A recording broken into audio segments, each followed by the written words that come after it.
नमस्कार दोस्तों, welcome to Chanakya GS teaching centre. Hello दोस्तों, आज हम लोग एक नई सभ्यता पर चर्चा करने वाले हैं, वैदिक सभ्यता।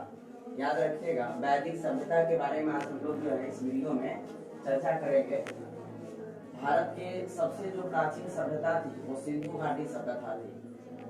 भारत में सभ्यता का जो विकास है वो उल्टे क्रम में, क्योंकि वैदिक सिंधु घाटी सभ्यता जो थी एक नगरीय सभ्यता थी, जबकि ये वैदिक सभ्यता जो है ये ग्रामीण सभ्यता थी। लेकिन सिंधु घाटी सभ्यता के पतन के बारे में हम लोगों ने देखा ही है। कई सारे विद्वानों ने कहा है कि बाढ़ की वजह से जो है सिंधु घाटी सभ्यता का पतन हो गया था, क्योंकि अधिकतर नदियां, अधिकतर जो शहर जो बसे हुए थे, चाहे वो मोहनजोदड़ो हो, हड़प्पा हो, लोथल हो, ये सब कहीं न कहीं जो है वो नदियों के किनारे बसे हुए थे और लगातार नदियों में बाढ़ आने की वजह से इनका जो है पतन हो गया। कई सारे इतिहासकारों ने कहा कि बाह्य आक्रमण है, किसी ने कहा जलवायु परिवर्तन है। तो सिंधु घाटी सभ्यता के पतन जो है करीब 1750 या 1700 के आसपास माना जाता है। लेकिन 1700 के आसपास के बाद जो है एक बीच में एक लंबी गैप चली गई। उस बीच में कोई सभ्यता नहीं थी, क्योंकि जो नया सभ्यता बना है वो वैदिक सभ्यता, वो करीब 1500 से लेकर 600 बीसी तक चला है। और ये 1500 बीसी में शुरुआत हुई है वैदिक सभ्यता, और यह एक ग्रामीण सभ्यता है। इस वैदिक सभ्यता को हम लोग दो भाग में बांटते हैं। एक होता है पूर्व वैदिक काल, जो 1500 से लेकर 1000 बीसी तक चला है, और एक है उत्तर वैदिक काल, जो आपका 1000 से 600 बीसी तक चला है। तो यहाँ पर अगर बात करें हम लोग की वैदिक सभ्यता के बारे में, कि वैदिक शब्द जो है वो वेद से बना हुआ है, जिसका अर्थ क्या होता है? ज्ञान होता है। क्या होता है? ज्ञान होता है। वैदिक शब्द जो है वो वेद से बना है और इसका अर्थ होता है क्या चीज? ज्ञान। जो वैदिक लोग थे वो कौन थे? जैसा कि बाह्य आक्रमण के बारे में भी बताया जा रहा है, तो बाह्य आक्रमण में कहा गया कि आर्यों ने ही सिंधुवासी पर आक्रमण किया था। तो ये आर्य शब्द जो है वो भाषा सूचक है, जिसका अर्थ क्या होता है? श्रेष्ठ या कुलीन। याद रखिएगा, आर्य शब्द का जो मतलब होता है या अर्थ होता है वो श्रेष्ठ या कुलीन होता है। वैदिक सभ्यता का विभाजन जो है वो दो भागों में किया गया है। एक है आपका पूर्व वैदिक काल और एक है उत्तर वैदिक काल। अब यहाँ पर बात आता है कि भाई ये वैदिक सभ्यता के जो लोग थे, जो आर्य थे, इनका मूल निवास स्थान कहाँ था? ये प्रश्न बनता है। तो कुछ इनके बारे में तो अलग अलग इतिहासकारों ने अलग अलग बताया है, लेकिन जो हमारे एग्जाम्स में महत्वपूर्ण हो सकते हैं उनको मैंने यहाँ नोट डाउन किया है। जैसे कि मैक्स मुलर कह रहे हैं कि भाई आर्यों का जो मूल निवास था वो मध्य एशिया था। आल्प्स पर्वत के आसपास का जो क्षेत्र है वह मध्य एशिया का क्षेत्र कहलाता है।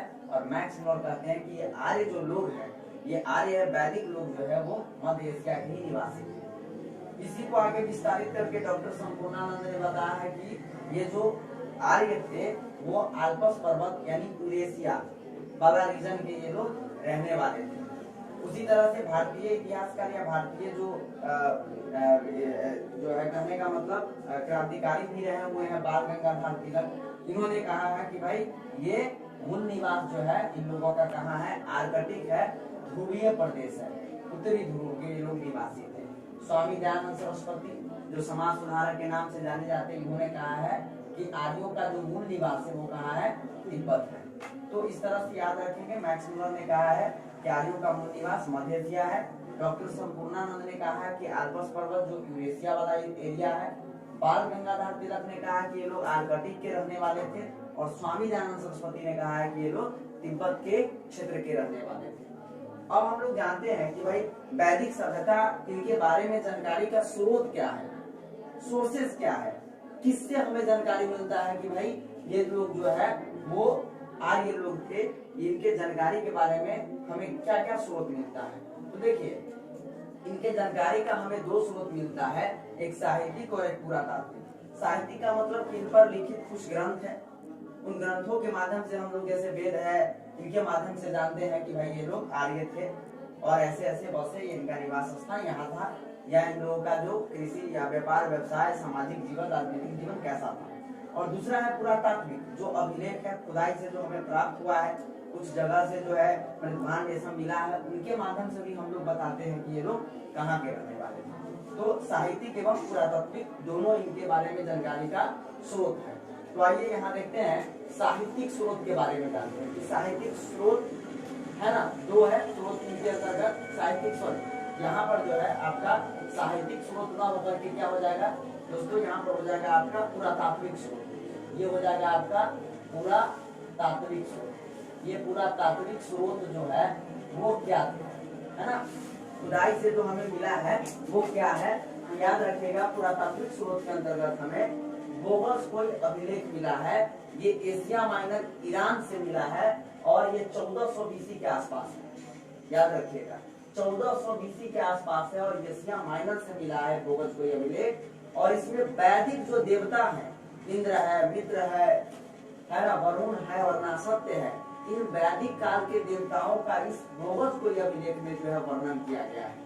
तो ये हमारा पुरातात्विक स्रोत के अंतर्गत एक महत्वपूर्ण स्रोत है बोगस कोई का अभिलेख। कौन सा है? बोगस कोई का अभिलेख, जिसमें वैदिक सभ्यता के देवता इंद्र, मित्र, वरुण और नासत्य के बारे में जानकारी दिया गया है। फिर उसी प्रकार पूर्व वैदिक काल से जो हमें जो मिला है पूर्व वैदिक काल की जानकारी के लिए, तो गौरिक मृदभांड मिला है जिसे ओसीपी कहा जाता है। इससे भी हमें जो है आपका याद रखिएगा कि गौरिक मृदभांड से भी हमें जो है जानकारी मिलता है क्या चीज का, पूर्व वैदिक काल के बारे में। ठीक उसी प्रकार उत्तर वैदिक काल के बारे में हमें कौन सी जानकारी मिलती है, कहाँ से? तो ये चित्रित दूसर मृदभांड मिला है। इस मृदभांड से भी हमें उत्तर वैदिक काल के जीवन के बारे में, उनके आर्थिक जीवन, सामाजिक जीवन, राजनीतिक जीवन के बारे में हमें जानकारी मिलती है। तो ये कुछ स्रोत है, ये पुरातात्विक स्रोत है। पुरातात्विक स्रोत के अंतर्गत कौन है? बोगस कोई अभिलेख है जो एशिया माइनर से मिला है और ये कब का है? 1400 BC के आसपास है। ईसा के जन्म से 1400 वर्ष पहले। और इसमें क्या है? वैदिक देवता जो है इंद्र, मित्र, वरुण और नासत्य के बारे में जानकारी मिलती है। पूर्व वैदिक काल की जानकारी हमें गौरिक मृदभांड ओसीपी से मिलता है और उत्तर वैदिक काल के बारे में चित्रित दूसर मृदभांड है। अब आइए साहित्यिक स्रोत में क्या है, ग्रंथ क्या है, तो ये आप समझ में आना चाहिए आपको कि भाई साहित्यिक स्रोत के अंतर्गत जो है हम वेद को रखते हैं। वेद की संख्या कितना है? 4 है। ऋग्वेद, यजुर्वेद, सामवेद और अथर्ववेद, जिसमें 3 वेद, जो पहला वेद है ऋग्वेद, यजुर्वेद, सामवेद, इसको वेद त्रय भी कहते हैं, है ना। और ये बाद का जो सबसे वेद है वो अथर्ववेद है। तो यहाँ देखते हैं एक एक करके कुछ उनके बारे में शॉर्ट नोट्स। ऋग्वेद याद रखिएगा ये सबसे प्राचीन वेद है। जब हम वैदिक सभ्यता को 2 भागों में बांटते हैं तो एक आपका होता है पूर्व वैदिक काल और एक होता है उत्तर वैदिक काल। तो पूर्व वैदिक काल को हम लोग ऋग्वैदिक काल भी कहते हैं, क्योंकि पूर्व वैदिक काल में जो है ऋग्वेद की रचना की गई। याद रखिएगा।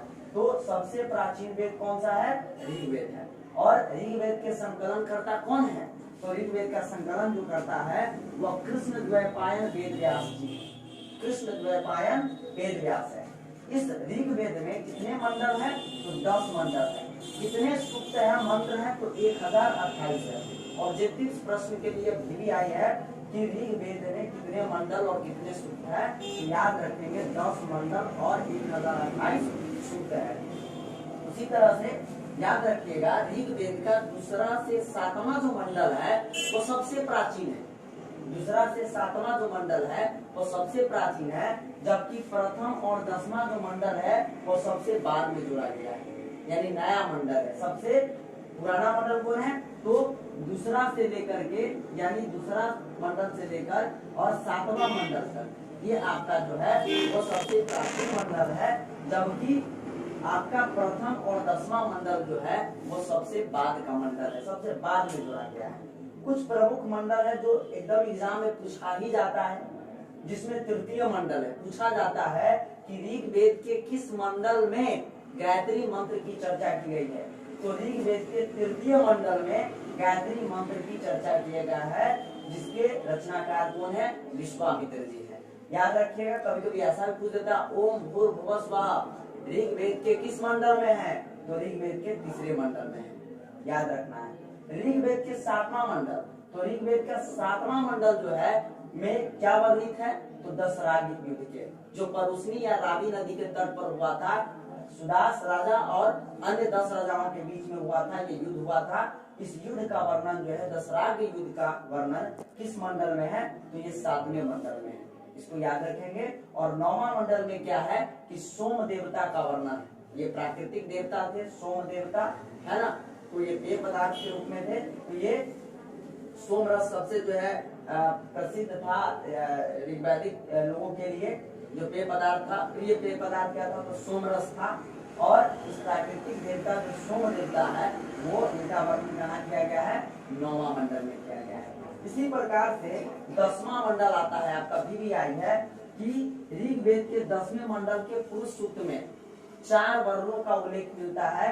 यानी ऋग्वेद का जो 10वां मंडल है उसमें क्या किया गया है? तो उसमें जो है वर्ण व्यवस्था का उल्लेख है। ऋग्वेद के 10वें मंडल में के पुरुष सूक्त में 4 वर्णों का उल्लेख मिलता है, जिसमें कहा गया है कि ब्रह्मा के मुख से ब्राह्मण का उत्पत्ति हुआ है, ब्रह्मा के बाजू से जो है, भुजा से जो है क्षत्रिय का उत्पत्ति हुआ है, ब्रह्मा के जंघा से जो है वैश्य का उत्पत्ति हुआ है, जबकि ब्रह्मा के पैर से जो है वो शूद्र का उत्पत्ति हुआ है। तो इस प्रकार से ऋग्वेद के 10वें मंडल में क्या है? वर्ण व्यवस्था का उल्लेख किया गया है। आगे बढ़ते तो ये ऋग्वेद के बारे में शॉर्ट नोट से याद रखिएगा। यह सबसे प्राचीन वेद है। इसके रचनाकार या संकलन करता कौन है? कृष्णद्वैपायन वेद व्यास जी हैं। 10 मंडल है, 1028 सूक्त है। दूसरा से 7वां मंडल जो है सबसे प्राचीन मंडल है ऋग्वेद का, जबकि प्रथम और 10वां मंडल जो है सबसे बाद का मंडल है। तृतीय मंडल में गायत्री मंत्र की चर्चा है। 7वां मंडल में दशराग युद्ध का उल्लेख है। 9वां मंडल में सोम देवता का उल्लेख है। और 10वां मंडल में वर्ण व्यवस्था का, जाति प्रथा का जो है इसमें उल्लेख किया गया है, वर्णन किया गया है। नेक्स्ट देखते हैं भाई। चूंकि ये 10वां मंडल क्या है? सबसे बाद में जोड़ा गया। चूंकि हमने भी बताया आपको कि प्रथम और 10वां जो है बाद में जोड़ा गया। आइए सामवेद के बारे में चर्चा करते हैं। सामवेद क्या है? ये संगीत का वेद है। इसमें मंत्रों का उच्चारण यानी गायन कैसे किया जाएगा उसके बारे में है। 7 स्वरों का सर्वप्रथम प्रयोग जो है सामवेद में किया गया है। इसे भारतीय संगीत का जनक भी कहा जाता है। किस वेद को भारतीय संगीत का जनक कहा जाता है? तो वो है सामवेद का। और सामवेद में 7 स्वर, सा रे ग म प ध नि सा, ऐसे भी पूछ सकता है कि कहाँ वर्णित है? तो ये सामवेद में वर्णित है। ठीक, अब यहाँ से तीसरा वेद जो है आपका वो है यजुर्वेद। और इस यजुर्वेद में क्या है? यज्ञ के विधियों का वर्णन है। यज्ञ कैसे किया जाए, विधि विधान उसका क्या होगा, ये यजुर्वेद में है। और ये एकमात्र वेद है यजुर्वेद जो गद्य और पद दोनों में है। यानी गद्य और पद यानी कविता और कहानी दोनों में दिया गया। गद्य एवं पद दोनों में यह रचित है, एकमात्र वेद। और वो कौन है? यजुर्वेद। नेक्स्ट आपका वेद जो चौथा वेद आता है उसका नाम है अथर्ववेद। इसकी रचना किसने किया है? क्योंकि सबसे बाद में रचा गया वेद है, तो इस वेद का जो रचना है वो अथर्वा ऋषि द्वारा किया गया। याद रखिएगा, अथर्ववेद की रचना जो है वो किसने किया है? तो अथर्वा ऋषि ने किया है। इसमें क्या वर्णित है? तो जितना भी जो अनाप शनाप वाला चीज है, चाहे जादू है, टोना है, वशीकरण है, भूत है, प्रेत है, इस सब का वर्णन जो है वो अथर्ववेद में किया गया है। और सभा एवं समितियों को प्रजापति के 2 पुत्री इस वेद में कहा गया है, तो ये अथर्ववेद में। यानी आपको पता होना चाहिए, जब डिटेल इसको आप हमारे ऑफलाइन क्लास में पढ़िएगा, जीएस क्लास में हम इसको पढ़ाते हैं तो बहुत ही डिटेल से इसका पढ़ाई होता है। वहाँ आपको बताएंगे कि सभा और समिति जो है ऋग्वेद में क्या है? वो प्रचलित संस्था थी। और यह अथर्ववेद यानी उत्तर वैदिक काल तक आते आते सभा और समिति का महत्व ही खत्म हो गया था। इसलिए ऐसा लिखना पड़ा उन लोगों को कि सभा एवं समिति को प्रजापति के 2 पुत्री कहा गया था, इसका संरक्षण किया जाए। तो वहाँ डिटेल होता है। यहाँ हम एक शॉर्ट नोट्स आपको बता रहे हैं ताकि ये रिवीजन करके आप अच्छा से अच्छा मार्क्स ला सकते हो ऑब्जेक्टिव टाइप एग्जाम में। आगे आते हैं आपका जो है यहाँ जो है कुछ प्रमुख वेद है।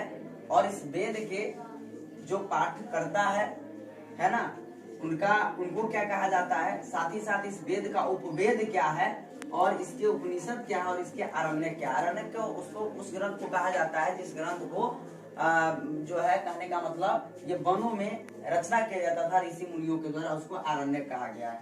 तो यहाँ देखते हैं जैसे ऋग्वेद है, तो ऋग्वेद के पाठक कर्ता को या गायनकर्ता को क्या कहा जाता है, तो उसको होत्री कहा जाता है। याद रखेंगे। सामवेद के पाठकर्ता को क्या कहा जाता है, उद्गाता, सामवेद के उद्गाता। उसी तरह यजुर्वेद के जो है पाठकर्ता को क्या कहा जाता है, अथर्वयु, क्या कहा जाता है, अथर्वयु। और उसी प्रकार से अथर्ववेद के जो पाठकर्ता है उनको क्या कहा जाता है, ब्रह्मा। तो इसको याद रखेंगे कि ऋग्वेद के अध्येता या पाठकर्ता को होत्री कहा जाता है, सामवेद के उद्गाता कहा जाता है, यजुर्वेद के अथर्वयु कहा जाता है और अथर्ववेद का ब्रह्मा कहा जाता है। ठीक उसी प्रकार से ऋग्वेद का उपवेद कौन सा है, पूछा गया है कई बार प्रश्न, तो आयुर्वेद है। ऋग्वेद का उपवेद आयुर्वेद, सामवेद का उपवेद गंधर्व वेद, यजुर्वेद का उपवेद धनुर्वेद, अथर्ववेद का उपवेद शिल्पवेद। उसी प्रकार से ऋग्वेद का जो उपनिषद है वो कौन कौन है, कौशितकी है और ऐतरेयी है। उसी प्रकार सामवेद का उपनिषद क्या है, केन है, छांदोग्य है। यजुर्वेद का उपनिषद क्या है, तैतरेयी और मैत्रायणी है। उसी प्रकार से अथर्ववेद का जो उपनिषद है वह मांडुक्य है, प्रश्न है और मुंडक है। और भी कई सारे हैं, लेकिन ये तीन महत्वपूर्ण याद रखिएगा कि अथर्ववेद का जो उपनिषद है वो मांडुक्य है, प्रश्न है और मुंडक है। उसी प्रकार से ऋग्वेद के आरण्यक क्या होता है, तो यही होगा, कौशितकी और ऐतरेयी होगा। यानी ऋग्वेद का जो आरण्यक होगा वो क्या हो जाएगा, कौशितकी एवं ऐतरेयी हो जाएगा। सामवेद का जो आरण्यक हो जाएगा वह जैमिनीय और छांदोग्य हो जाएगा। उसी प्रकार से यजुर्वेद का जो आरण्यक हो जाएगा वह तैतरेयी और शतपथ हो जाएगा। और अथर्ववेद का जो आरण्यक हो जाएगा वो ये कोई नहीं है। तो ऐसा भी पूछा जाता है कि किस वेद का कोई आरण्यक ग्रंथ नहीं है, तो वह ग्रंथ जो है आपका अथर्ववेद है, जिसका कोई आरण्यक ग्रंथ नहीं है। तो ये हमारा पहले अभी बेसिक जानकारी थी वैदिक सभ्यता के बारे में। इस पर और हम लोग चर्चा करेंगे अगले वीडियो में। अगर आपको यह वीडियो अच्छा लगे तो please Chanakya GS teaching centre को आप लाइक, सब्सक्राइब और शेयर जरूर करें। थैंक यू, धन्यवाद।